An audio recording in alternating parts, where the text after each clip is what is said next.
I'm sorry we didn't get as many in as normal. We've got to move over to questions to the Prime Minister. I'm now going to call the Prime Minister, where it will be beneficial if the Prime Minister is to answer his engagements. I will then call Stephen Furry to ask his supplementary. Prime Minister. Mr. Speaker, the last 12 months have been the most difficult for a generation, and I know that the thoughts of the whole House are with all those who have lost loved ones during the pandemic. I also want to pay tribute to every person in this country for playing their part, whether working on the front line, staying at home to prevent the spread of the virus, or working on vaccine development and supply. And it's that vaccination programme that has brought hope, allowing us to set out the cautious but irreversible roadmap out of lockdown. Mr. Speaker, this morning I had meetings with ministerial colleagues and others, and in addition to my duties in this House, I shall have further such meetings later today.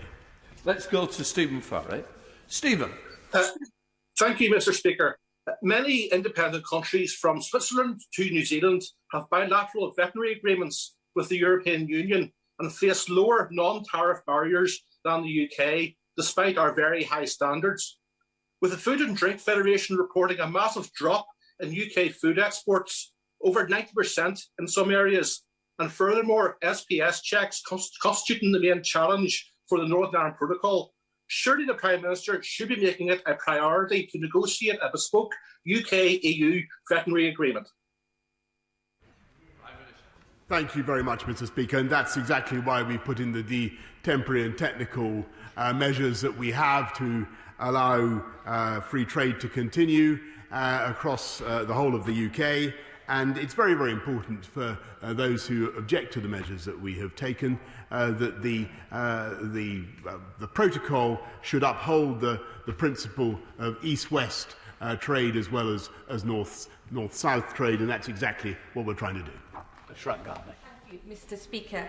In Sussex, by the end of this week, we will have delivered 1 million COVID jabs. Will my right honourable friend join me in paying tribute to the local vaccine heroes, in particular Adam Doyle and his leadership in Helsham, Charlotte Lack in Upfield and Dr Susie Padgham in Crowborough? And will the Prime Minister agree with me that the UK's success is built on the confidence that people have in the fantastic vaccine technology, and should and when our constituents get contacted for a vaccination, they should definitely take up the first available appointment? Well, I can certainly join her, my honourable friend, in paying tribute to Adam Doyle and Charlotte Luck and Dr Susie Padgham for all their efforts, and she's completely right in what she says about the foundations of the UK's vaccine success. And I had my jab on Friday, Mr. Speaker. I know whether you've had yours, or you certainly have, but I know he's had his. I encourage everybody to get it. We now come to the Leader of the Opposition, the Right Honourable Keir Starmer. Thank you, Mr. Speaker. Can I start with joining the Prime Minister in his remarks about yesterday's day of reflection for the 126,000 people who lost their lives to COVID? That's a shocking number, and behind every one of those numbers is a grieving family. As soon as restrictions lift, there must be a full public inquiry, because that is the only way we can get to the bottom of the many mistakes that were made during the pandemic and find justice for those who've suffered so much. Mr. Speaker, why did the Prime Minister promise at the last election that he would, and I quote, not be cutting our armed services in any form? Mr. Speaker, that was because what we were going to do was actually increase spending on our armed services by the biggest amount since the Cold War, £24 billion, modernising our armed forces, keeping with no redundancies, Mr. Speaker, keeping our army at 100,000 if you include the reserves. And I must say, I take it slightly amiss from the right honourable gentleman when he stood on a manifesto to elect a man who wanted to pull this country out of NATO, Mr. Speaker. Keir Starmer. Mr. Speaker, he's fighting the last war, but is Is he trying to pretend? Is he trying to pretend, hidden in that answer, that the army stands at over 100,000, the number the Prime Minister quoted there? Because it's absolutely clear from the Secretary of State for Defence's statement that I think he made here on Monday. He was absolutely clear. His words: "I have therefore taken the decision to reduce the size of the army to 72,500 by 2025. Only this Prime Minister could suggest that a reduction from 82,000 to 72,000 is somehow not a cut. But the Prime Minister didn't answer my question, which was why did he make that promise? He said, before the last election, Prime Minister, all very well looking up, we will not be cutting our armed services in any form. What did he do this week? He cut the British Army by 10,000, he cut the number of tanks, he cut the number of planes for our RAF, and he cut the number of ships for the Royal Navy. I say he, the Prime Minister didn't have the courage actually to come to the House himself to say what he was doing. So let me ask the Prime Minister a simple question. Going back to that promise before the election, did he ever intend to keep his promise to our armed forces? No. Prime Minister. Mr. Speaker, not only did we keep our promise in the manifesto, we actually increased spending by 14% more than that manifesto commitment. And again, Mr. Speaker, I think it frankly satirical to be lectured about the size of the army, when the shadow Foreign Secretary herself only recently wrote that the entire British Army should be turned into a kind of peace corps, Mr. Speaker. And when, as I say, the leader of the opposition stood on a manifesto wanted to elect a leader who himself wanted to disband the armed services. This is a massive investment in our defences and in our future, and it's wonderful to hear the new spirit of jingo that seems to have enveloped some of the Labour benches. They don't like it Upham, Mr. Speaker. Keir Starmer. Let's try this for Upham, because the Prime Minister might want to avoid the promises he made, but I found an interview he gave during the general election campaign. Under the headline, here's the headline: "No troop cuts. Tories will maintain size of armed forces." It then goes on to quote the Prime Minister. Boris Johnson has promised that he will not make any new cuts to the armed forces. He also promised, might want to listen to this, Prime Minister, he also promised to maintain numbers at their current level, including the Army's 82,000.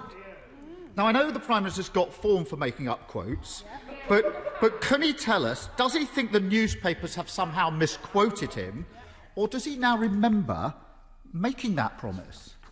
Prime Minister. Yes, Mr. Speaker, because there will be no redundancies in our armed forces, and I said to him, if you include reserves, we're even keeping the army at 100,000. But on top of that, Mr. Speaker, we're doing what is necessary to modernise our armed forces, taking them into the 21st century, building more frigates, Mr. Speaker, investing in cyber warfare, Mr. Speaker, doing all the difficult things that Labour shirked during their time in office, including, Mr. Speaker, modernising and upgrading our nuclear deterrent, which again, half the shadow front bench would like to remove, leaving Britain defenceless internationally.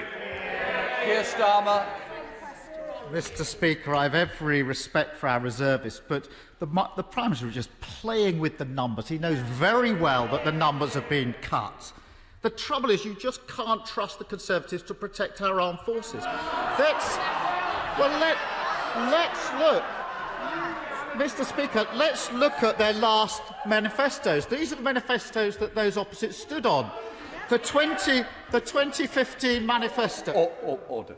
I'm struggling to hear the Leader of the Opposition, and I will hear the Leader of the Opposition, so please, I want the same respect to the Prime Minister as I respect for the Leader of the Opposition. Keir Starmer. Thank you, Mr. Speaker. The 2015 manifesto. We will maintain the size of the regular armed services.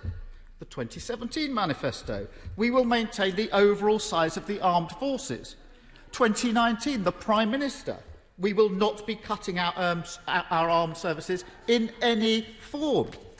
But the truth is, since 2010, our armed forces have been cut by 45,000, and our army will now be cut to its lowest level in 300 years. Let me remind the Prime Minister and members opposite why this matters. Lord Richards, former Chief of Defence Staff, has warned that with an armed force of this size now, we almost certainly wouldn't be able to retake the Falklands or stop genocide. He says it's rubbish. That's Lord Richards, Prime Minister. After 10 years of Conservative government, is the Prime Minister not ashamed of that? Mr. Speaker, this Conservative government is massively proud of the investment that we've made in our armed forces, which, as I say, is the biggest uplift since the Cold War. And he should look at what the NATO Secretary-General had to say about our investment, which is absolutely vital for the future success of the alliance and, indeed, for the security of many other countries around the world. A £24 billion investment in the future combat air system and use Army Special Operations Ranger Regiment, £1.3 billion to upgrade the Challenger main battle tanks, massive investment in the Typhoon squadrons, and so on. We're investing in the future, Mr. Speaker, and yes, of course, we've had to take some tough decisions, but that's because we believe in our defences and we believe that they should be more than merely symbolic. And it's the Labour Party, Mr. Speaker, who are consistently, historically, hilarious to be lectured about the Falklands, Mr. Speaker, consistently weak on protecting this country, and you heard it. It was most visible last week, Mr. Speaker, during the debate on the integrated review, when it was plain that the shadow front bench couldn't even agree to maintain Britain's nuclear deterrent. Absolutely true, Mr. Speaker. Keir Starmer. Mr. Speaker, what's weaker than making a promise to our armed forces just before the election, then breaking it and not being prepared to admit it, not having the courage to admit it? And there's a pattern here, Mr. Speaker. He promised the NHS that they would have, quote, whatever they need. Now nurses are getting a pay cut. He promised a tax guarantee. Now he's putting taxes up for families. He promised he wouldn't cut the armed forces. Now he's done just that. So if the Prime Minister is so proud of what he's doing, so determined to push ahead, why doesn't he at least have the courage to put this cut in the armed forces to a vote in this House? Prime Minister. Mr. Speaker, I'm proud of what we're doing to increase spending on the armed forces by the biggest amount since the Cold War. The only reason we can do that, Mr. Speaker, is because under this Conservative government we've been running a sound economy, and it's also because we believe in defence. We've been getting on with the job. He talks about nurses and investment in the NHS. I'm proud of the massive investment that we've made in the NHS, and actually we have 60,000 more nurses now in training, and we've increased their starting salary by 12.8%. We're getting on with the job, Mr. Speaker, of recruiting more police, 20,000 more police. I think we've done 7,000 already, while they're out on the streets, Mr. Speaker, at demonstrations shouting, "Kill the bill," Mr. Speaker. That's the difference. That's the difference between his party and my party. We're pro-vax, Mr. Speaker, we're low tax, and when it comes to defence, we've got your backs, Mr. Speaker. Can I just say, I genuinely mean this. I do not believe any Member of Parliament would support that kill the bill. I've got to be very careful of what we say. I say we are all united in this House in the support and the protection that the police do offer us, and nobody will shy away from that. Keir Starmer. Thank you, Mr. Speaker. The question, Prime Minister, is why not have the courage to put it to a vote? That question, of course, was avoided, Mr. Speaker, like all of the questions. And we all know why he won't put it to a vote. Let me quote his Conservative MP, Chair of the Defence Select Committee, because he recognises, and he has experience and respect across the House, he recognises that this review means dramatic cuts to our troop numbers, tanks, armoured fighting vehicles and more than 100 RAF aircraft. And he goes on to say, your MP, Prime Minister, cuts that, if tested by a parliamentary vote, I do not believe would pass. Not me, his own MPs. Mr. Speaker, can I say this? Because I want to turn to another issue that affects thousands of jobs in many communities across the country. 5,000 jobs are at risk at Liberty Steel, with many more in the supply chain. The UK steel industry is under huge pressure, and the government's failure to prioritise British steel in infrastructure projects is costing millions of pounds in investment. So will the Prime Minister now commit to working with us and the trade unions to change this absurd situation, to put British Steel first and do whatever is necessary to protect those jobs? Mr. Speaker, I'll just remind, I'm of course happy to cooperate in any way, but the steel output halved under the Labour government. I share very much the anxiety of families of steel workers who work in Liberty Steel, and that's why my honourable friend, the Business Secretary, has had, I think, 3 meetings just in the last few days with Liberty Steel to take the question forward, see what we can do. We are actively engaged. We're investing huge sums in modernising British Steel, British Steel plants, making them more environmentally friendly. But we have a massive opportunity, Mr. Speaker, because this government is engaged on a £640 billion infrastructure campaign. HS2, the great Dogger Bank wind farms, Hinkley, all the things that we're now building, the Beeching Railway reversals, all the things that we're doing across the country, they will call for millions and millions of tonnes of British steel. And now, Mr. Speaker, thanks to leaving the European Union, we have an opportunity to direct that procurement at British firms in the way that we would want to do. Whereas I know that the right honourable gentleman would like nothing more than to take this country back into the European Union and remove that opportunity for British steel and British steel workers. Miller. Thank you, Mr. Speaker. Last night I spoke with young people in Aberconwy about their experiences of 12 months living with lockdowns. They were very articulate about the challenges they've overcome and about their concerns for their future, finding a job, moving to a new university. Does the Prime Minister have a message for Evie, Jonas, Saul and Lauren, who I spoke with, and other young people who are thinking about their future and a life after lockdown?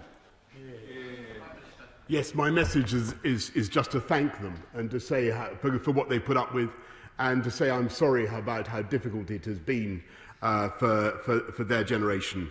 I don't think there can be any group of young people who have been put through much or have had to sacrifice so much in our lifetimes, and we owe it to them to repair their education and to get them into work as fast as we possibly can, and that's why we've set out the £2 billion Kickstart Fund and many other schemes which I hope will be useful to his constituents.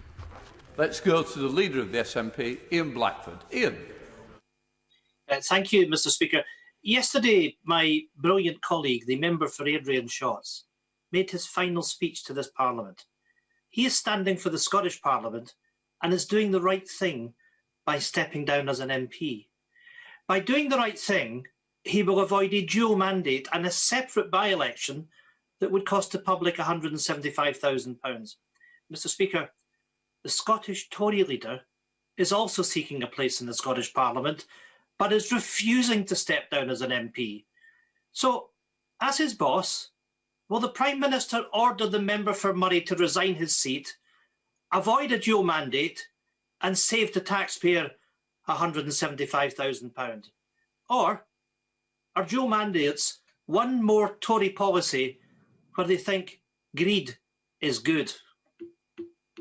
Prime Minister. I think my honourable friend, the member for Murray and Ross, is doing an excellent job of holding the Scottish National Party to account for their manifold failings, not least on education, failing to deliver on crime, and failing, in my view, to deliver for the people of Scotland, so caught up as they are in their desire for independence and another referendum. And for separation. I'm amazed, actually, that he hasn't mentioned it so far, but perhaps he will now. Let's go back to Ian Blackford. Ian. Simply yet again a Prime Minister failing to answer a question, and that charge that greed is good in the Tory policies. Mr. Speaker, we know that Tory leaders in Scotland have a habit of dodging democracy. Baroness Davison is fleeing the House of Lords, and the current Tory leader is too feared to stand in a constituency. No wonder this morning's Daily Record declared that the Scottish Tories have exposed themselves as shameless, as nasty, and just plain daft. They are led by a man so devoid of imagination that when asked what he would do if he was Prime Minister for a day, he replied, "I would like to see tougher enforcement against gypsy travellers. Does the Prime Minister really have confidence in a Scottish Tory leader who doesn't even have the courage to put himself before the voters in a Scottish constituency?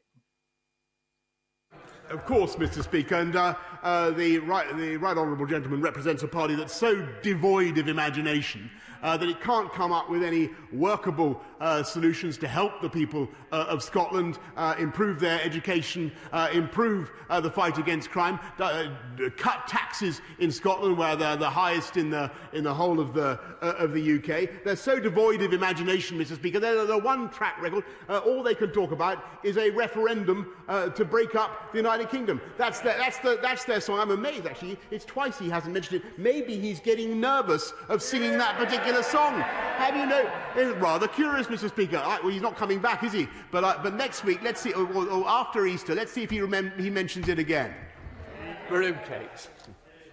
Thank you, Mr. Speaker. As my right honourable friend has already said, the steel industry is fundamental to our future in the UK, and we can't reach our net zero commitments or our infrastructure targets without steel.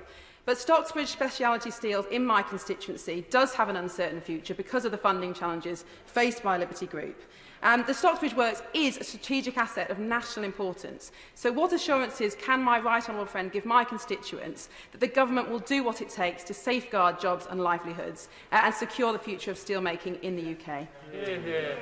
I thank my honourable friend, and she's a passionate and successful advocate for her constituents and for steelmaking in this country, in which this government passionately believes. And that's why, as I was saying to the right honourable gentleman, we're supporting the UK steel industry with more than 500 million of relief, but also with huge investments to make our steelmaking more greener and more competitive. And we will do everything we can, Mr. Speaker, to ensure that we continue with British jobs for producing British steel with the infrastructure investments that I've mentioned and directing that procurement at British jobs in the way that we now can. David. The Prime Minister talks about restoring freedoms as we emerge from the lockdown. It is pushing a bill that will restrict one of our most fundamental freedoms, the right to peaceful protest and peaceful assembly. And tomorrow, he is asking for another blank cheque to restrict everyone's freedoms until September, even though we now know the vast bulk of the Coronavirus Act is not needed to tackle the pandemic. So will the Prime Minister, for once, match his actions to his words, drop these draconian laws and instead publish a roadmap to revive civil liberties and freedoms in our country? I sympathise very much with his desire to see freedoms restored, and I want to do that as fast as we possibly can. That's why we've set out the cautious but we hope irreversible roadmap that we have, which I hope that he supports, and I hope the right honourable gentleman also supports, though you can never tell, Mr. Speaker. But what we also want to do is to make sure that we're able to deal with the very considerable backlog that we've faced because of the pandemic. So making sure that we have powers still to accelerate court procedures with Zoom courts, to make sure that we allow volunteers to continue to help in the NHS, retired staff to come back to the colours, powers that are necessary in education. It is important to be able to continue with those special measures for the months ahead, and that's why we've set out the bill as we have. Lucia. Mr. Speaker, my constituent Tracy Felstead is at the Court of Appeal today, along with 41 other sub-postmasters. She is seeking to clear her name in a grotesque miscarriage of justice, the Post Office Horizon scandal. The court has heard that the institutional imperative to back a flawed IT system and to convict sub-postmasters, destroying lives of decent men and women in a ruthless determination to protect the Post Office, come what may. Taxpayers will be picking up the bill for this multi-million-pound reckless wrongdoing. Does the Prime Minister agree with me that in order for justice to be truly done, that those responsible for this failure and its cover-up, they must be held to account? Does he agree that heads should roll? Well, Mr. Speaker, we've certainly, I certainly understand my honourable friend's strong feelings on this issue, and her campaign is one I think that is shared by many members across this House, and that's why we launched the Post Office Horizon IT inquiry, which has made actually quite fast progress. And yes, we do want to learn the lessons. Yes, we do want to make sure that the right people are held to account for what happened, and that the Post Office never repeats a mistake like this. Let's go to Alan Dollins. Alan. Thank you, Mr. Speaker, and good afternoon. Subject to certain conditions being met, the Northern Ireland Act of 1998 allows for the Secretary of State of Northern Ireland to call a referendum on Irish reunification, and for Northern Ireland to leave the United Kingdom within 7 years of a previous referendum. These conditions for a referendum have all been more than met in Scotland since the independence referendum in 2014, 7 years ago. We are allegedly a union of equal nations. So why, as a Democrat, will the Prime Minister not agree to a Section 30 order enabling the democratic will of the people of Scotland to be measured? Is it because he's fearful of the likely outcome? Mr. Speaker, I knew it wouldn't be long. There they are. The reason, Mr. Speaker, there's a couple of reasons. First of all, as senior members of his party said, it was a once-in-a-generation event in 2014. I think the point of view that is shared across the House, and quite rightly. But the other reason, which is absolutely plain to most people in this country, is that we're all trying to build back better, get out of a pandemic, and I think that is the priority for the British people. I think it's the priority for the whole country, and I think people are frankly amazed to hear the Scottish Nationalist Party still, in these circumstances, banging on about their constitutional obsessions. Let's go to John Long. Mr. Speaker, Scottish rugby legend Doddie Weir lives in my constituency and has been diagnosed with motor neuron disease. Doddie's foundation, the My Name's Doddie Foundation, is campaigning alongside the research community, patients, MND Scotland and the MND Association for the government to invest £50 million over 5 years to establish a virtual MND research institute. Now, I understand positive discussions have already taken place with the Health Secretary, but it's important to ensure other priorities such as this are not lost in the pandemic. Will the Prime Minister commit the government to supporting this initiative so we can work towards finding a cure to this devastating disease? I thank my honourable friend very much for raising this important question and for championing research into motor neuron disease, and I thank him also for raising the excellent work of the My Name's Doddie Foundation. And we've spent £54 million in the last 5 years towards this cause, Mr. Speaker, and we're looking now to ways significantly to boost the research that we're supporting. Let's go to Abdul Khan. Abdul. Mr. Speaker, a year into this crisis and more than 126,000 lives have been lost. Behind this staggering figure are millions grieving their loved ones. In my family, we have lost an entire generation. I couldn't hold my mom's hand as she lay dying, and I recently lost both my father and mother-in-law within just days of one another. Grieving families like mine want and deserve to understand what happened, and if anything could have been done to prevent this tragedy. So will the Prime Minister today commit to launching a full public inquiry into the handling of the pandemic as soon as current restrictions are lifted? Mr. Speaker, I want to say to the honourable gentleman that I know that the whole House shares my sympathies and my sorrow for your loss, for his loss, and we sympathise also with his entire family, Mr. Speaker. And I know that his experience is one, as he rightly says, that has been shared by far too many families up and down the country, and that is why we are, of course, committed, as soon as it's right to do so, as soon as it wouldn't be an irresponsible diversion of the energies of the key officials involved, we are of course committed to an inquiry, to learn the lessons, to make sure that something like this can never happen again. Can I just try and push us through to get through the list? Andrew Jones. Thank you, Mr. Speaker. On the 3rd of May, Wembley is scheduled to host the finals of the FA Vase and FA Trophy, not from this season, but delayed a year from the last one. But that date means that no fans can go, even though a trip to Wembley to follow their team is like a holy grail, especially for the smaller clubs. The MPs for the clubs involved, that's the members for North West Durham, Jarrow, Castle Point and myself, have raised this with the FA. Will the Prime Minister join us in encouraging those scheduling the matches to do all they can to move the date so that fans can attend? Yeah. I hope very much, Mr. Speaker, that the Football Association will have listened carefully to what my honourable friend has to say, and they do what they can. And I look forward to May the 17th, when spectators, according to the roadmap, may return. Ronnie Collins. Much, Mr. Speaker. 17 months ago, Prime Minister, I stood in this place and asked you what you were going to do to get medical cannabis to children suffering from rare forms of epilepsy. And you said to me you recognised their desperate difficulties and that you would take it up personally with me. Their difficulties are still desperate, and you have not taken this up personally with me.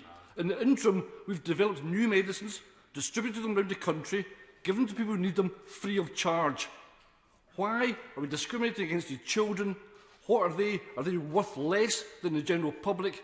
And will the Prime Minister move to make medical cannabis available to children with epilepsy? And if you could please, Prime Minister, take this up with me personally, 5 minutes of your time today could go a long, long way. Well, I'm very happy to do whatever we can to meet with the honourable gentleman and take the matter forward. But the Dutch government, I'm told, has confirmed they will allow the continued supply of Bedrocan oil against UK prescriptions until at least the summer and until July, as he rightly says. And my right honourable friend, the Health Secretary, is working to find a permanent solution. I have no doubt that he will be very happy to meet with the honourable gentleman. Let's go to Derek Thomas. Derek. Thank you, Mr. Speaker. Given the past 12 months, I, like many others, would not want the job of Prime Minister, even for all the tea in China.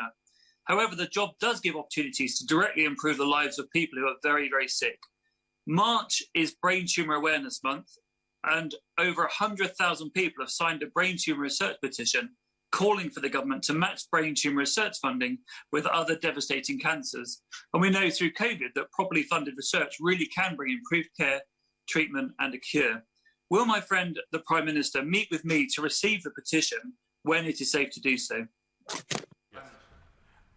Yes, indeed, Mr. Speaker, and I thank him for what he's doing. I congratulate him for what he's doing to champion research into brain cancer, and I know from activists in my own constituency, where the Centre of Hope runs the Hillingdon Brain Tumour Injury Group, how vital it is, because too often people don't appreciate the number of people who are the victims of brain tumours, and we've put another 40 million into brain tumour research, and we are certainly going to put more, and I look forward to meeting my honourable friend. Let's go to Emma Lewell-Burke. Emma. Thank you very much, Mr. Speaker. My constituents, Ronald and Julia Sheriff's daughter, Danielle, currently lives in Gran Canaria. Last year, aged just 33, she suffered an aneurysm. Danielle remains deeply unwell, and her family are crowdfunding to bring her back home to live. They have been advised that when she does return home, she won't be eligible for the treatment that she needs on the NHS. Please, can the Prime Minister support the crowdfund for Danny and give his personal assurance that she will receive the care that she needs from our NHS? I thank her very much for raising the case, and my deepest sympathies with Danielle and her family, and will make sure that the relevant health minister meets her to discuss the case as fast as possible. Right, let's just go to Kelly Tolhurst. Kelly. Thank you, Mr. Speaker. 40 years on from my predecessor, Dame Peggy Fenner's opposition to the closure of Chatham Dockyard with the loss of thousands of jobs, I am now opposing the closure of what today is Chatham Docks, with the loss of over 1,000 skilled jobs. This regionally important asset home to successful maritime and construction businesses, all growing in spite of COVID to make way for flats, short-term profit for the landowner at the expense of long-term economic and environmental benefit. Does my right honourable friend agree with me, local councillors and the Save Chatham Docks campaign, that coastal infrastructure plays a significant role in the growth of our local economies, creating jobs in clean maritime technology, contributing to our net zero ambition? Yes, Mr. Speaker, one of the reasons why we put £24 billion into defence alone is that it drives 400,000 jobs around the country, including the building of new frigates and new ships of all kinds. And I hope very much that Chatham will benefit from the £100 million funding we put in the 24th of December to rejuvenate coastal towns. The matter she raises, the planning issue she raises, is a matter for the local council, but I do hope a solution can be found which gives the benefits that she describes for the local community. Let's go to Paul Blomfield. Paul. Thank you, Mr. Speaker. Last night I met again with leaseholders whose lives have been torn apart by the cladding and building safety scandal.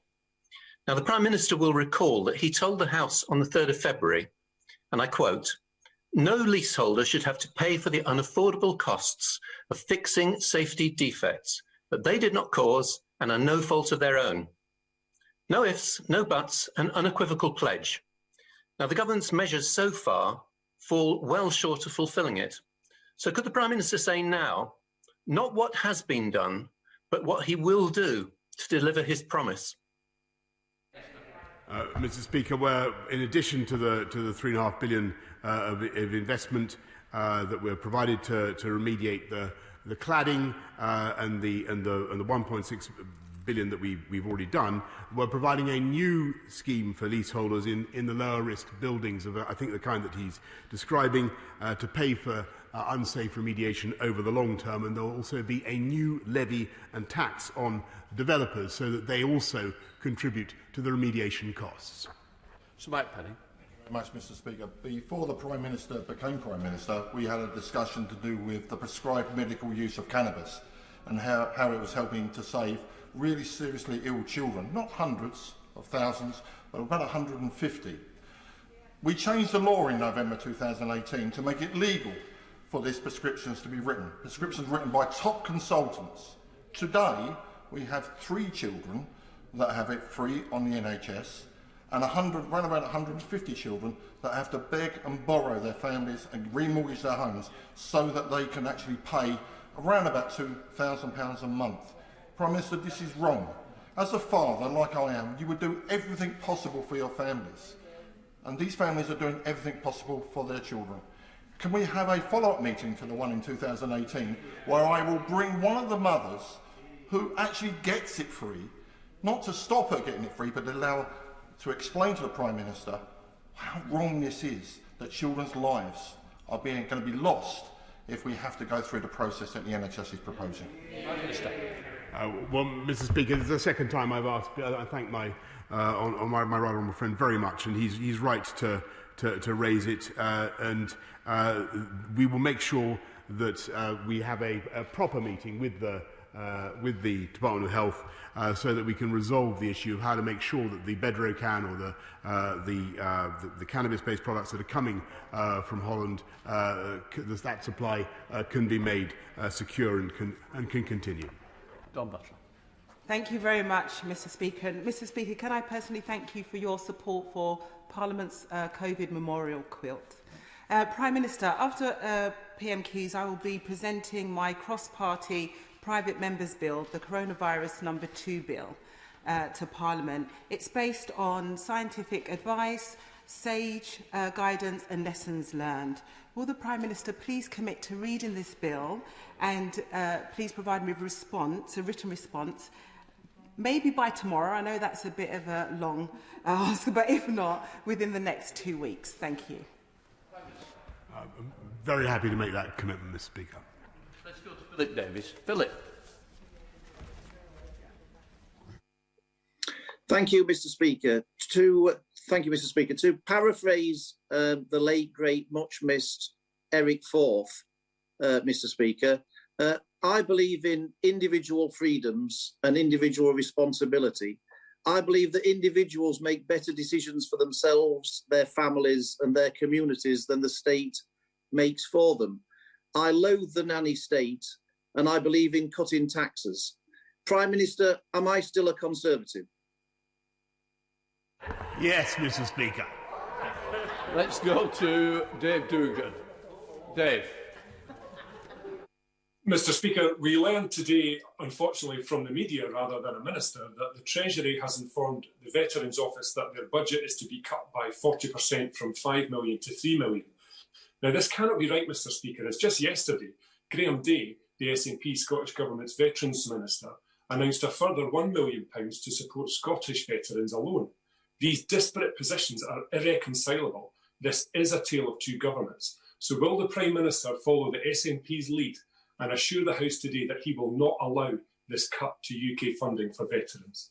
Prime Minister. Not only was this the first government to create a Veterans Minister specifically with the charge of looking after veterans, Mr. Speaker, we've not only have we invested in them, but we've also taken steps to protect our armed service veterans from vexatious litigation pursued by lefty lawyers, Mr. Speaker, a kind sitting not a million miles away from me today, who pursue them long after they have served Queen and country, and when no new evidence has been provided.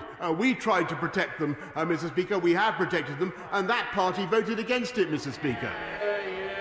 Let's go to Andrew Bridgen. Andrew Bridgen. Thank you, Mr. Speaker. The Prime Minister has always enjoyed his visits to my constituency of North West Leicestershire, whether it's Ashby de la Zouch on the eve of the historic referendum or Castle Rock School, Colville, last August. He will therefore be pleased, but not surprised, that Leicestershire County Council for the last 3 years has been the most productive county authority in the country, despite also being the lowest funded. Can my right honourable friend assure all the residents of Leicestershire that our Conservative-controlled County Council will imminently benefit from fairer funding and the government's levelling up agenda so that it can continue to deliver excellent public services? Yes, Mr. Speaker. I thank Leicestershire County Council for the way they're conducting themselves and for delivering value for money. And that is what the elections that are coming up in May are all going to be about, Mr. Speaker. Invariably, it is Conservatives who deliver better value, who deliver better services and lower taxes. And that is what Leicestershire County Council has done, and I congratulate them on it, and I fully agree with what my honourable friend has said. Chris Sullivan. Very grateful, Mr. Speaker. The government has said that the Community Renewal Fund is a fantastic opportunity for Wales, yet Bridgend County is not listed as a priority place for the fund. And on the 10th of February, at the dispatch box, the Prime Minister invented, and I quote, a world-leading battery plant for Bridgend in response to the significant job losses we've faced across my county borough in the last 2 years, something the Prime Minister has still refused to apologise to my constituents for. When will he stop treating my constituents as an afterthought, keep true to his promise of not a penny less for Wales, and ensure that he brings real investment to my constituents in Ogmore? Well, I can tell that the honourable gentleman in Ogmore and across Wales, the people of Wales and the Welsh Government will receive an additional £5.2 billion of resource funding on top of the spring budget funding of 2020-21. 800 million of the Levelling Up Fund is going to the devolved nations, and each local authority in Wales will receive £125,000 in capacity funding, and I look forward to working with him and with Welsh local government to deliver those improvements. That's the final question. I'm now suspending the House for 3 minutes to enable the necessary arrangements before we start the next business. Order.